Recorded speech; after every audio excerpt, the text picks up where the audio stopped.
This is Football Night in America, served by Applebee's.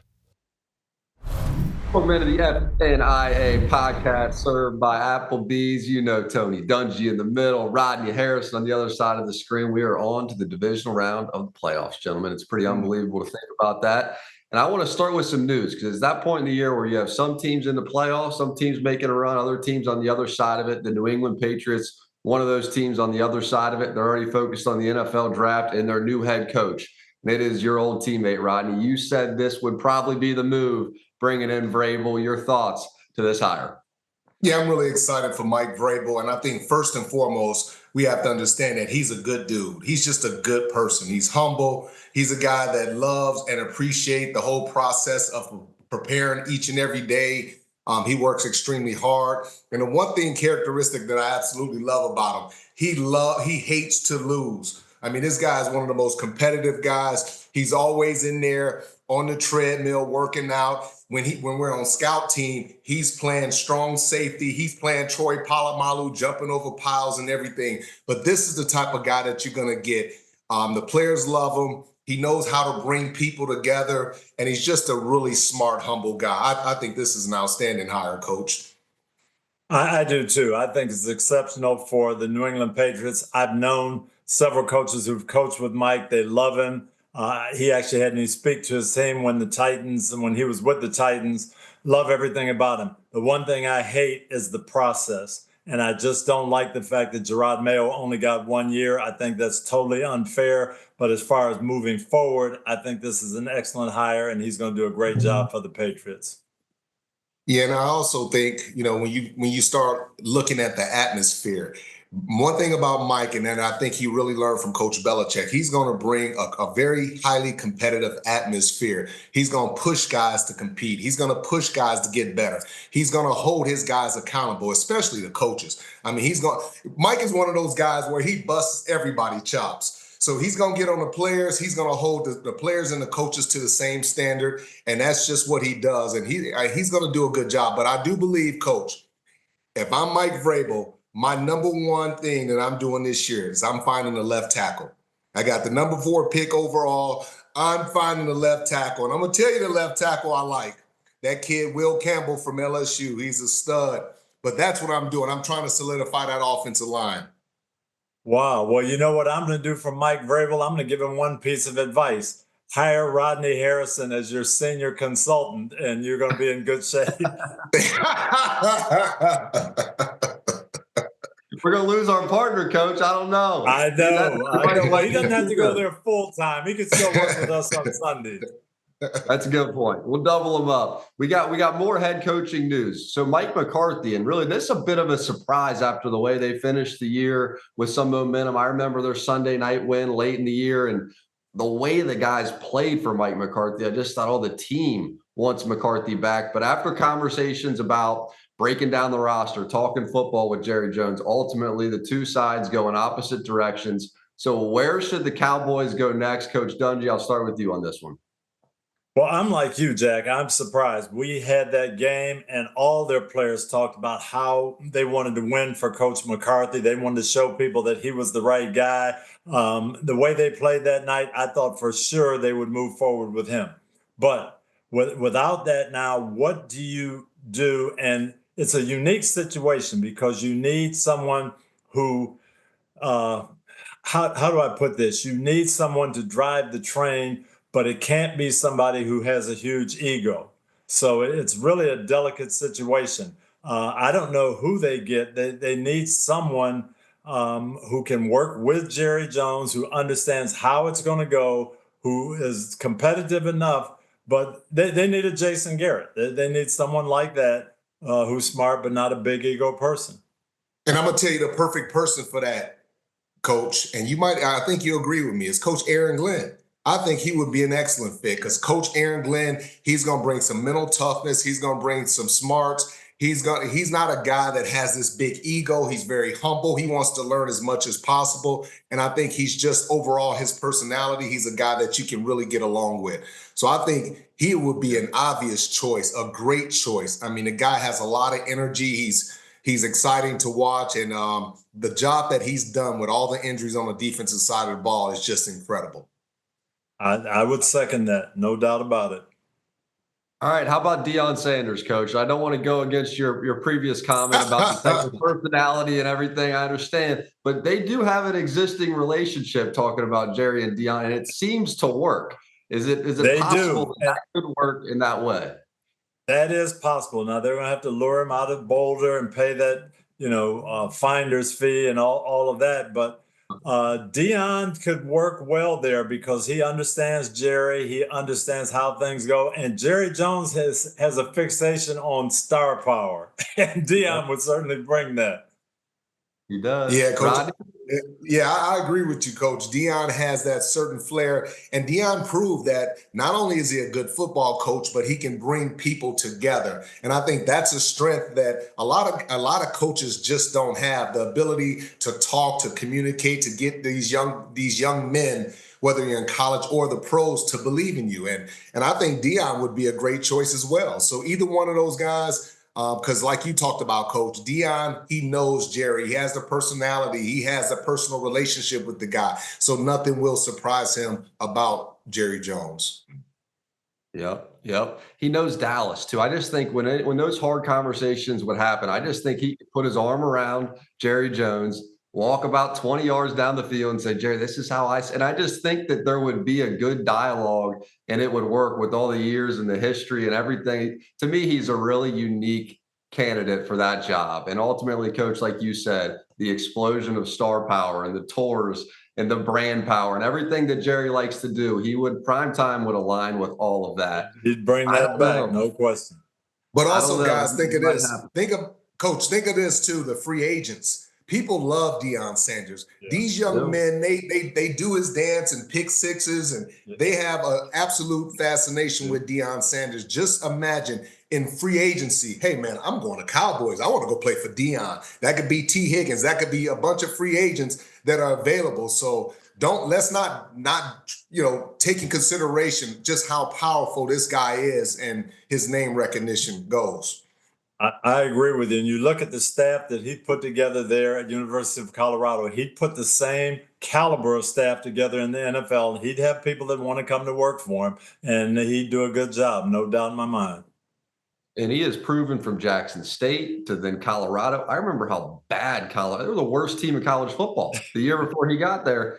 And he's proven that he is a winner, and he brings a winning mindset, but he also brings – immediate credibility and respect from the players, and then he elevates them and he brings them together. And so I don't know why this wouldn't make sense. I think it's a very sneaky name to watch there that could come to fruition. Let's get to who is eating good in the neighborhood, and this is served by Applebee's. And Rodney, I want to start with you here.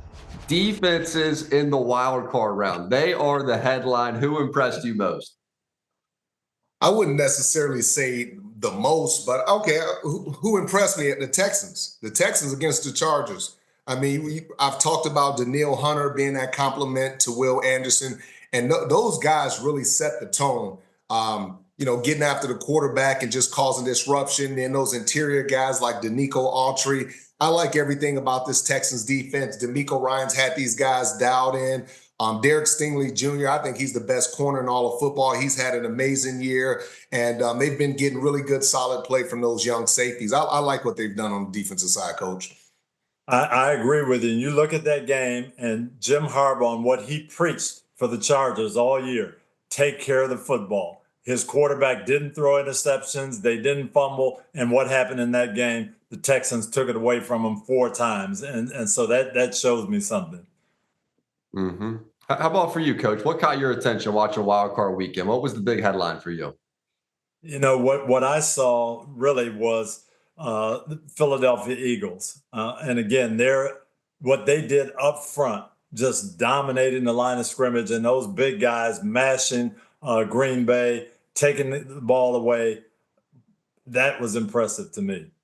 Yeah, but I also say, Coach, along with that, we talk about the Eagles defensively. I just think this is a huge loss, losing to Kobe Dean. That is a huge loss, a huge blow to this defense. I mean, the guy was playing on a Pro Bowl level, and you think about the chemistry that he has with Zach Bond. It's hard to find that chemistry between two linebackers. They had such great continuity between one another, great communication. He's the signal caller. He's the guy getting to the football. And I just think that's going to draw more attention to Zach Bond. That's going to put pressure on Nakobe Dean's backup. And I just think that this kid has played tremendous, and that's a huge blow to their defense.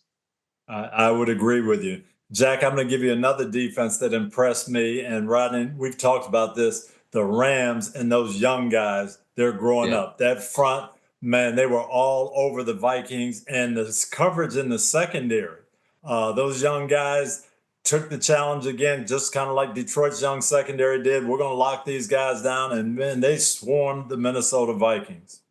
It was amazing sitting back watching that young talent, the secondary. And the Rams are really young and good at the safety position. Cameron Kitchens and Jalen McCullen and Quentin Lake, those guys, man, they do a really great job of communicating and picking the ball off. And those corners, Shula had those corners blitzing, man. I mean, it was just really just fun to watch. Yeah, they've grown. We saw them earlier in the year, and I think, Rodney, you said at that time, hey, let's watch these guys. They're young. They're getting better. Well, they showed it on Wild Card Weekend. They did. 9 sacks. I mean, 9 sacks in an NFL game. 10 tackles for loss. The interception. I'm glad you guys brought up the coverage, too, because a lot of the conversation after the game was Sam Darnold's got to get rid of the ball. He's holding the ball too long. And he was looking for guys down the field. There was nowhere to go. Yep. Yeah, so it was the combination of that rush and that coverage, and it's been amazing to come into the run. I remember before the year, Rodney, you were saying, I'd rather have the youth and growth potential of these young guys overpaying Aaron Donald $200 million at this age. Over the long run, you proved out to be right. Well, absolutely. I mean, because you look at all the talent that you have, you got to understand that all these guys are playing on rookie contracts. So all of them guys together probably don't add up to the money that they were paying Aaron Donald. Plus, these guys get a chance to, get that experience, get on field. You start thinking about Jared Verse, who definitely should be the defensive rookie of the year on defense. But Braden Fisk is right there, and that's his teammate. So now you draft 2 guys that come in as first-year players. You're not paying them $20 million a year, and they perform like they're making $20 million a year. Then you have Kobe Turner, you have Byron Young, those guys coming off. They just have so many guys that can rotate, and their biggest test is going to be against the Eagles and that big offensive line. Can they get pressure on that offensive line? Jack, you mentioned Chris Shula, and I think you have to give him credit for taking these young guys, seeing what they can do, putting it together, staying patient with them, and letting them grow as the season has gone on. Mm-hmm. One quick question before we move on from all of these games and the defenses. So Sam Darnold, he has this incredible year. They win 14 games. In the last 2 games of the year, the Week 18 game, which we were there, felt like a playoff game. And then ultimately the game that's in Arizona that would have been a road playoff game was supposed to be played in LA. And it's 2 weeks in a row where it looks like really the old Sam Darnold. And I know they were really struggling to protect him, but Coach, take me from an evaluation standpoint here. How do you weigh what we saw compared to how it ended? Well, Rodney and I both picked Sam as the comeback player of the year, thought he was outstanding during the year. But the proof is in the pudding in the playoffs. That's what you play for, and that's what you demonstrate. And Sam did not show that poise and didn't show what we're looking for in the playoffs. I think he'll regroup. I think he should come back to Minnesota and keep growing there. But these last 2 weeks definitely was not what he wanted to put out there. I agree with you, Coach. And that's what we talked about. We talked about him having a great regular season, but we also talked about, like you talked about, hey, you have to prove it in the postseason. You have to be able to step up and make those plays when everybody's watching. And if I'm Minnesota, now the power and the ball goes back into Minnesota's corner, because now they can come out and say, hey, we want to offer you 3 years, $75 million with 40 or 50 million guaranteed. So really they can control the negotiations now. He looked bad, man. He just looked bad, Jack. And if it's me, I would offer him kind of, the bare minimum as an organization. And if he wants more, then he can move on. And I'll go with JJ McCarthy and have Daniel Jones as my backup. But it was very revealing, Coach, the way he played in the postseason compared to the way he played in the regular season. Just two totally different people, Jack. And I can't afford as an organization to invest that type of money into a guy that I'm unsure about. Well, Kevin O'Connell's comments, I don't know if you guys heard him after the game. It sure sounded like that this could be the end. I mean, it sounded like that there was definite possibility that could be the end. And it also sounded like Harrison Smith might be moving on. He was really emotional talking about this game and what it represented for the totality of his career, Coach. Yeah, they've got a lot of free agents and they've got to decide what to do with their money. I do know from being up there and talking to Coach O'Connell, they love JJ McCarthy and they really like Daniel Jones. So it's not like, as Rodney said, you don't have to offer this guy the moon. Offer him a fair deal. If he takes it, then you have a three-way competition. If he doesn't, they still feel like they're in good shape. If he took the deal, is it a guarantee he would be the starter next year, Rod? I mean, if he goes back there and JJ McCarthy, their first round pick's healthy and they like Daniel Jones as much as they're saying, like that would be my fear. If I was his representative or agent about going back to Minnesota, is it a guarantee that he would be the quarterback one? Well, pretty much wouldn't the money guarantee that at least you would get the first opportunity? Like if he's making $25 or $30 million a year, he's going to get the first opportunity to be that starter for that team. And if he doesn't play well, the young kid comes in and plays. Maybe it's going to be an Atlanta situation where they bring in a young kid and possibly think about moving on from the veteran player. But in this situation, JJ McCarthy, he's really looking good because Sam had an opportunity to make a lot of money and prove a lot of people wrong. And he blew that opportunity. Yeah. All right, we'll move it along then. On to the divisional round we go, and Sunday will be in Philly. Man, does Philly feel like they could be winning a Super Bowl this year. They have the Rams coming to town. The Rams look good. Coach Dungy, we were just speaking of the weather. It could be rain. It could be snow on Sunday. Your opening thoughts on this matchup here in Philly?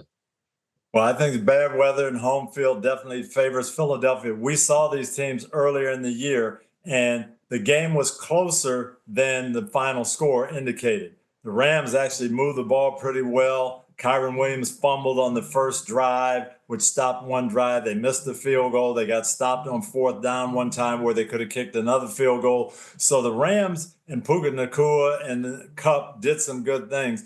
Their problem, though, is going to be stopping that running game. That speed and that quickness on defense looked great against Minnesota's passing game. But now, Rod, you put those big horses up front and pounded with Saquon. Can they stop that? Yeah, that's the big question, Coach. And that's what we're going to be reiterating every single day until the game. Can that big offense, can that small, quicker, athletic defensive line, can they stand up to those big offensive linemen, Jack? And we see it. We're standing next to those guys, and we're looking like this is ridiculous how big and how physical this offensive line is. But that's the story of the game. But Sean McVay, Coach, if you watch the film the last couple of weeks, he's done a really good job of bringing the big people in, 2 and 3 tight end sets. And these guys are athletic enough where they can line up as wide receivers or they can come in and block. And really, protection has been his number one focus. When they played against the Minnesota Vikings, both times, it was a lot of 6 and 7 man protection, making sure, hey, okay, we'll send 2 or 3 guys out in the routes, but we're chipping the ends. We're making sure that Matthew Stafford is healthy and he's upright. And I think they're going to do the same thing. But like you talked about, Coach, in that first game, they were able to move the ball. They just have to be able to stop that run game. And we know, looking back, Saquon had a huge game. But at halftime, he didn't have that many carries. And we say it every time we have the Eagles. Is Kellen Moore, is he going to turn this guy loose and dial him up? Or is he going to wait until the second half again and have him get 150 yards in the second half rushing? If they run Saquon and pound it, they'll be fine. And speaking of Kellen Moore, and this game, a lot of this game is going to come down to him. And Coach, you tell me if I'm wrong. How hard is it to get a guy like A.J. Brown involved in the game? And I just sit back and I watch Sean McVay and Puka Nacua and quick wide receiver screens, handoff to the wide receivers, quick out routes, a slant route. Just get him involved early. 2 or 3 catches early in the game, which gets his momentum going, gets his enthusiasm going. Plus, it's a lot of one-on-one opportunities. You got 8 guys in the box trying to, and I can understand his frustration, but it almost seems like they're trying to protect Jalen Hurts. You got to you paid this guy over $50 million a year. You got to let him throw the ball. And it's like they're trying to protect him. You can only hide behind Saquon Barkley so much. If I got A.J. Brown, he's getting 2, 3, 4 opportunities in the first quarter. Well, he did. A.J. had a good game, the game we had him, and Devontae Smith didn't play. That was part of the reason why so many balls went there. But they had that. It ended up being 39 runs, 22 passes. That's who Philadelphia is. And somehow, as you say, you got to mix it up, get it in there. And if you want to run and get AJ the ball in the running game, do that too. But you can't forget about Saquon Barkley. And that, I guess that's the challenge of being the offensive coordinator there with so many weapons. Yep. And Saquon not breaking that record, I think, has only further motivated him to go win a ring. You know, it's like, if you can't give me that record that I would have had forever, give me that ring, which I can look at forever. And he talked about like a Super Bowl champion for the rest of my life. But for Sean McVay, I think this is one of the best coaching jobs that we've seen him have. He lost both those receivers. It looked bleak. If you go back to about week 6, week 7, the early middle part of this season, it looked like the Rams might be bounced from the playoffs. And not only have they rallied through the wild card round, this looks like one of the most dangerous teams. Now, Philly, a tough place to go play, but this still feels like one of the most dangerous teams, Rodney. Would you agree? And think about it. They were playing with guys like Demarcus Robinson, Tutu Atwell. They had offensive linemen that were hurt. So they were really ravaged on the offensive side of the ball. And some way he just, when their receivers were hurt, he put a bunch of tight ends in there. And he did what he had to do to win football games and keep this team afloat. And even more importantly than that, just keep the confidence and just keep them feeling good about the season, because they could have easily went into a tank and went south, but they didn't. They continued to fight, and now they're playing in the divisional round. Pretty impressive. Totally agree with you. Very impressive. He kept their confidence going even when it was tough. And now that he's got all the weapons back, he has called 2 beautiful games the last 2 weeks, and he's going to give Philadelphia some problems with his play calling. All right, one last quick one before we move on. Let's get one thought on this Baltimore game against Buffalo, because we had it on Sunday Night Football, and on that night, Buffalo just got hit with the 1-2 uppercut, the left hook, everything. I mean, they just got blitzed. And that game was in Baltimore, and you looked up, and it was just a blowout. Does this game turn out different now that it's the playoffs and it's on the home field of Buffalo, Coach? I don't know. To me, there's some teams just the matchups dictate it. We used to play against Rodney and those guys. They were just a thorn in our side because of the style of play that they had. We could blow out other teams. We're never going to blow out the Patriots. I think it's the same way. Baltimore, the style of play they have gives Buffalo problems, Rod. So you look at both quarterbacks, Coach, and to me, it just comes down to which quarterback is going to try to do too much. And the mistakes, and both these quarterbacks all the time try to do too much, but who's going to try to do too much, with making the mistakes? And I think that's really going to be the story of the game. You look at the Ravens, their defense has improved a lot more up front. They used to struggle, couldn't stop the run, but now they can stop the run. I like what they're doing on the defensive side of the ball. They're flying around. They're not giving up a bunch of big plays. I like the Ravens in this game. What is it stylistically, would you say, Coach, that Sean McDermott would not like most about playing the Ravens? If you got him in a private room. Sean McDermott loves his nickel defense, and he loves to have the small, fast guys in there. Matt Milano is tremendous for him. And that they like to be ahead, and then they come after you. Well, if they don't get ahead and you pound the ball and you take that 320-pound fullback and a couple of tight ends and Derrick Henry, and you just come at that nickel defense, Rod, all day, that's a headache.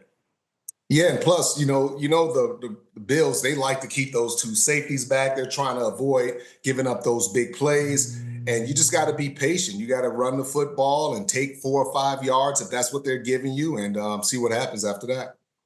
And Taron Johnson is a heck of a player. He's a great player. But when you bring 3 tight ends in, he's the weak side linebacker.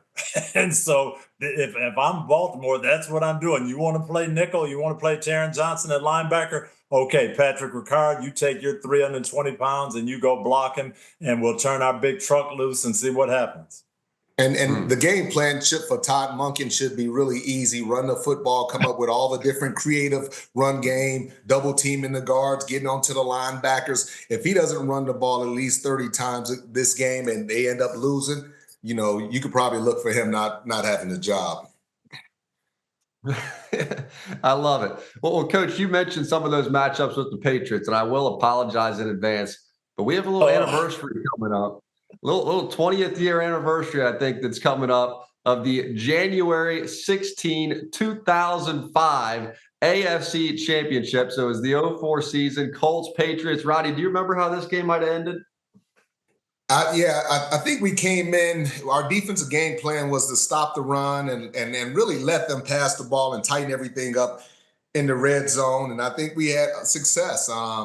Corey Dillon had 144 yards rushing. Tom Brady had 144 yards passing. And they only scored 3 points. And that was that field goal was in the second quarter. Sorry, Coach. And Rodney is being very humble here. This was a high-flying offense. This was Peyton Manning breaking Dan Marino's record for touchdown passes. We, I think, got 49 points against Denver the week before, and we're thinking we've got a great offensive plan. They had some DBs hurt, but they ran the ball with Corey Dillon, pounded it, kept the time of possession. They were very physical and held us to 3 points, and it was an outstanding, it was a well-coached game and a well-played game by those guys. I love it. I love it. And I love that we can still tell those stories 20 years later, gentlemen. We are off to Philadelphia to make some new memories, to make some new history. I cannot wait to see you guys there. The Rams are red hot. Philly feels like they could be headed to the Super Bowl. There's only one way to decide it. We'll see you for Football Night in America, 2 p.m. Eastern Time. See you guys.